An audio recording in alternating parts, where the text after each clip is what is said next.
Good evening everyone. If you don't know, you should know. My name is Rameez and I'm a filmmaker and a film critic, and today's film is Batman the Killing Joke. Where is he? Why aren't you laughing? All it takes is one bad day. The Killing Joke is a DC animated film directed by Sam Liu, and it is a rather faithful adaptation of the comic. The comic, of course, came out 30 years ago, and I read it about 10 years ago, before my dad threw it out. My daddy didn't understand the value of that comic book. I think it's a pretty good story. I don't, however, think it's the best Batman story. I think it's a good Joker story. I think other Batman stories are far superior, such as The Dark Knight Returns, Batman Endgame. Scott Snyder is doing incredible work with the Batman character. The Long Halloween is an incredible story. No Man's Land is amazing. Nightfall is awesome. Boy, do I need to get laid. Speaking of getting laid, Batgirl gets raped in that movie. Oh my god, I'm going to hell for that, aren't I? Let's talk about this movie, the beginning of the film.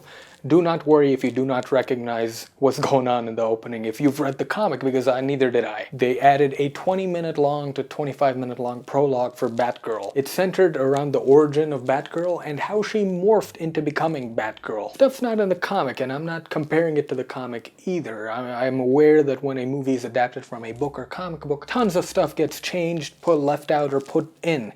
This is an instant of stuff being put in. Prologue's fine, and all it does is add some depth to Barbara. And it elaborates on Batman as well, how far he is into that abyss, how he's sinking down that abyss. It actually does a better job of Batman's character than with the Batgirl character. Batman ends up being the more fascinating and entertaining aspect of that whole 20-minute prologue. Partly because some of the stuff with Batgirl really doesn't make any sense at all. There's a part where she gets overpowered by a random thug, but 5 minutes later she's tossing Batman over her hips. The film was directed, as I said earlier, by Sam Liu and written by the amazing Brian Azzarello. You should read a comic he wrote called 100 Bullets. Fascinating stuff. It's yet another Batman and Joker tale, but that plot is used as a framework for the real story, which is Batman and the Joker's final encounter. That's the cool part of the story. Problem I have with this film is the same I have with the comic. It's a bit too short and a bit too fast-paced as well. This is a story that needs to be slower in order to build more depth. There's a subplot with the James Gordon character, Commissioner Gordon, being tortured in the film, which is rather immaturely introduced, immaturely developed, and immaturely ended.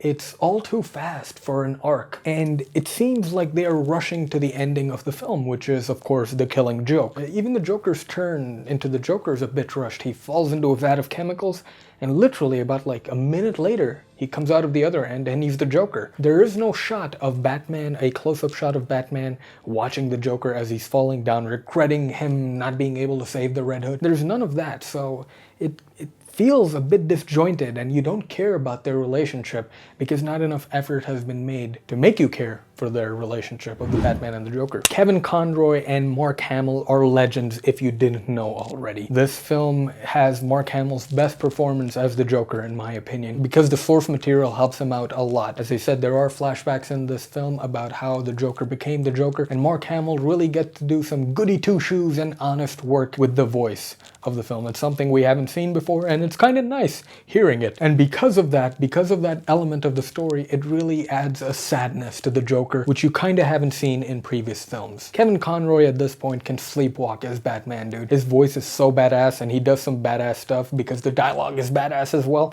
There's a scene where he has a guy up against the wall and he's twisting his arm and he's like, "I'm gonna count to 10. If you don't give me the information I need, I'm gonna break your arm." And he goes, 1, 9.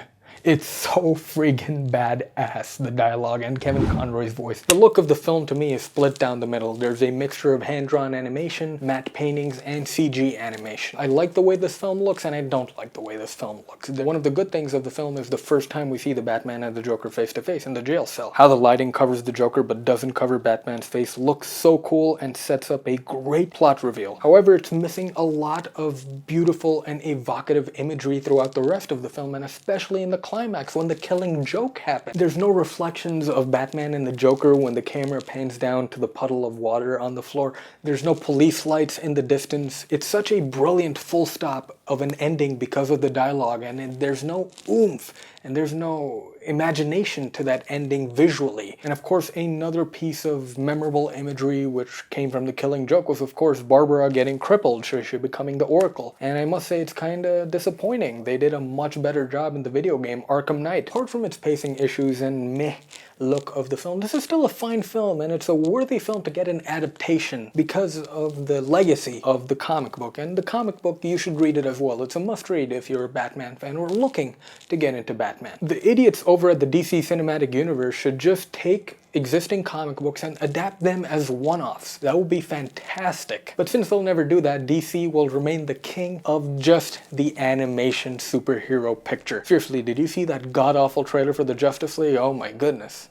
Shoot me now. Final score for The Killing Joke, 3 out of 5. Until next time, people, thank you for watching. Feel free to hit that free subscribe button. I will see you again, but until next time, remember to love yourself.